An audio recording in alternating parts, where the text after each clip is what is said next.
अस्सलामुअलैकुम दोस्तों, मैं हूँ आपकी होस्ट अर्सला। प्रोग्राम नाकाबिल फरामोश में बहुत बहुत खुशामदीद। उम्मीद करती हूँ आप सब लोग खैरियत से होंगे।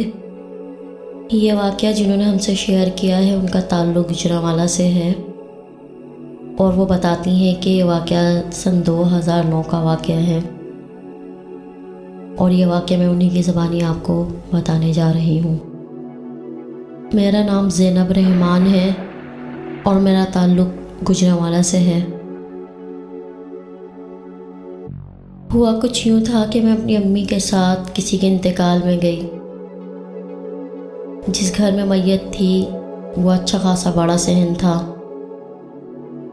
और उस बड़े से सहन के अंदर एक चारपाई के ऊपर सफ़ेद रंग की चादर में वो मैयत ढकी हुई रखी हुई थी। लवाहिकीन का रो रो कर बुरा हाल था और मैं उनके लवाहिकीन के साथ उनके गम में शरीक हो गई और उनको दिलासा देने लगी। सब रो रहे थे कि वहाँ पर एक अजीब सा वाक़या पेश आया जिसने सबको खौफ और हैरानगी में मुब्तला कर दिया। एक बच्ची थी जिसके ऊपर मेरी 2 मरतबा नज़र पड़ी और वो मैयत को मुसलसल घूरी जा रही थी। पता नहीं उसको क्या हुआ, वो आहिस्ता आहिस्ता हंसने लगी और सब उसको हैरत से देखने लगे। वो बच्ची कोई 10 से 12 साल की होगी। वो हंसते हंसते उठी और लोगों के सामने खाली चारपाई रखी हुई थी, उसके ऊपर चढ़ी और ज़ोर ज़ोर से उछलने लगी। मैयत को घूरती जाती, खेके लगाती जाती। 2 बूढ़ी बुजुर्ग औरतों ने उसको पकड़ना चाहा और उसको बिठाने की कोशिश की। उसने इतनी ज़ोर से उनको धक्का दिया कि वो लड़खड़ाती हुई बुरी तरह ज़मीन पर गिर गई। कोई आगे नहीं बढ़ा तो इसका मतलब ये था कि वो बच्ची अकेली थी और उस बच्ची के साथ कोई भी नहीं था। अगर वो किसी के साथ आई होती तो वो उसको रोकने की कोशिश करते ताकि धक्का देने पर बात ना बिगड़े, मगर फिर भी उसको रोकने की किसी ने भी कोशिश नहीं की।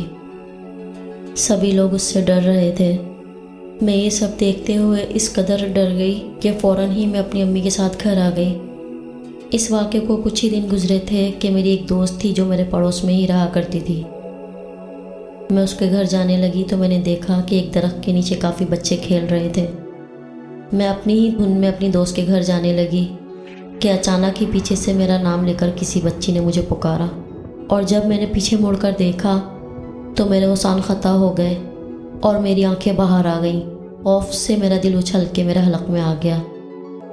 मैंने देखा कि ये वही बच्ची थी जो उस दिन उस मैयत वाले घर में मौजूद थी और चारपाई पर तेज़ तेज़ उछल रही थी। मैं उसको हैरत से देखने लगी कि इसको मेरा नाम कैसे मालूम और ये बच्ची हमारे मोहल्ले के बच्चों के साथ क्या कर रही है। मुझे उसको देख के खौफ सा आने लगा और मेरा दिल हलक में आ गया।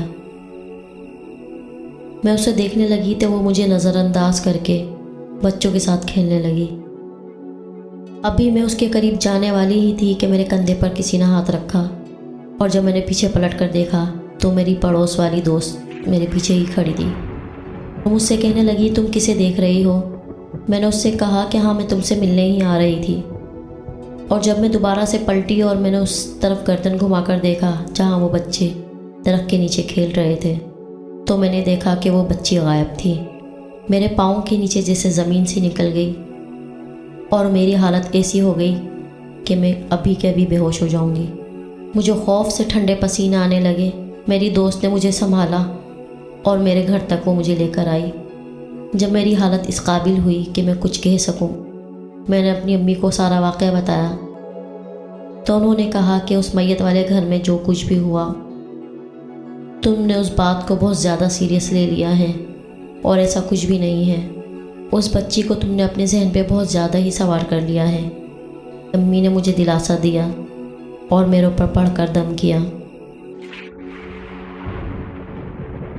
मैंने अपने उस पड़ोस के बच्चे से पूछा कि क्या तुम्हारे साथ कोई बच्ची जो 9 से 10 साल जिसकी उम्र थी और वो हरे रंग की फ़्रॉक पहने हुई थी, क्या वो तुम्हारे साथ खेल रही थी? उस बच्चे ने इनकार में सर हिलाया और कहा कि नहीं, ऐसी तो कोई भी बच्ची हमारे साथ नहीं खेल रही थी। मुझे बहुत खौफ आने लगा। मैंने उस बच्चे से कहा कि आज के बाद उस दरख्त के नीचे तुम लोग नहीं खेलना। मुझे समझ में नहीं आया कि वो बच्ची कौन थी,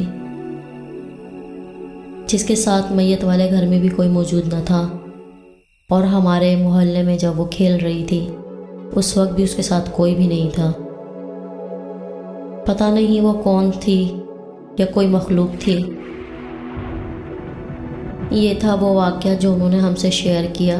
अपना बहुत ख्याल रखिएगा, दुआ में याद करते रहिएगा, अपने वाक़यात ऐसे ही हम तक पहुंचाते रहिएगा, वॉइस करते रहिएगा। अपनी ज़िंदगी के कोई भी नाकाबिले फरामोश वाक़यात जो आपके साथ गुजरे हों हमसे शेयर करना बिल्कुल भी नहीं भूलिएगा। आपका बहुत बहुत शुक्रिया अदा करना चाहूँगी। अपना कीमती वक्त निकाल कर आपने हमारे लिए सर्व किया। अपना बहुत ख्याल रखिएगा, दुआओं में भी याद करते रहिएगा। अल्लाह हाफिज़, फ़ी अमान अल्लाह।